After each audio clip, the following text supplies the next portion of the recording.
Assalamu alaikum. Yau muna 22 ga watan Oktoba shekarar 2022. A yau ne dai hakimin Garko ɗan Darman Gaya Alhaji Ahmad Adamu ya naɗa Alhaji Shehu Umar a matsayin sarkin noma na ƙaramar hukumar Garko. Alhaji Shehu Umar Garko ya samu wannan matsayi ne duba da jajircewarsa da kuma gudunmawa da ya bayar a wannan fanni na noma. Alhaji Shehu Umar Garko ya yi karatun firamare ɗinsa ne a Central Primary School Garko, sannan ya wuce Rumfa College da ya yi sakandarensa a can ta Kano. Alhaji Shehu Umar Garko ya yi karatun digiri ɗinsa ne a ABU Zaria. Daga nan ne dai ya fara aiki a ma'aikatar Kasko ta jihar Kano.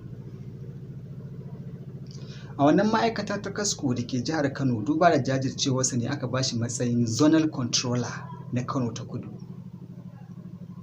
A wannan ma'aikata ne da ya hawalo kafin ya batta aka ba shi mukamin Assistant General Manager na wannan hukuma ta Kasko. Alhaji Shehu Umar ya rike kujeru da yawa a wannan ma'aikata, yadda ya koma ko ma'aikatar gona, sannan nan ne ya rike permanent secretary na wannan ma'aikata.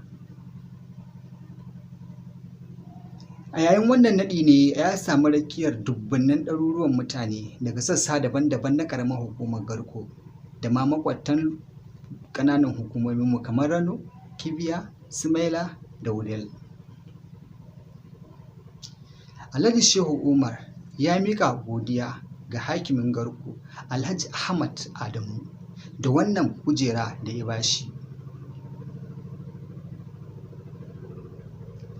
Wannan naɗi tabbas ya yi wa 'yan ƙaramar hukumar Garko daɗi, domin duba da yadda suka fito kwansu da kwarkwata domin nuna goyon baya da kuma godiya, domin tun da suke ba su taɓa samun wannan kujera a wannan ƙaramar hukuma ba sai a wannan karo.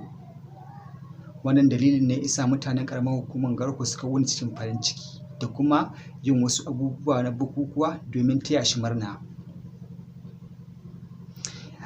A cikin bukukuwan da aka yi shine kamar irin su wasan tauri da dai sauransu. Alhaji Shehu Umar Garko.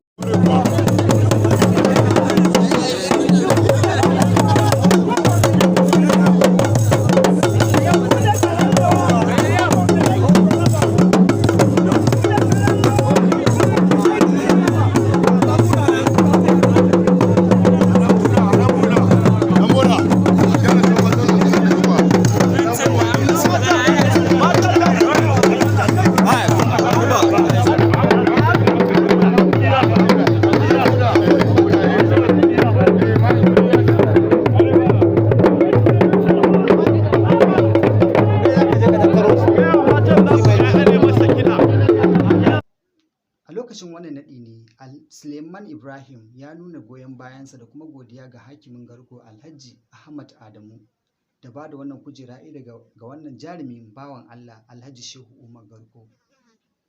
Haka ma miko jagaba MJ mai gidan ruwa, shi ma ya mika godiyarsa ga hakimin Garko ɗan Darman Gaya Alhaji Ahmad Adamu. Haka ma Mukutar Dahiru Ismail, shi ma ya mika godiyarsa, da kuma Salisu Ahmad Imam. Haka ma dai Sarki Iliyasu Adamu, shi ma ya miƙa saƙon godiya ga hakimin Garko Alhaji Ahmad Adamu, da yin addu'ar kuma Allah ya taya shi riƙo da kuma Allah ya kare shi daga sharrin masu sharri.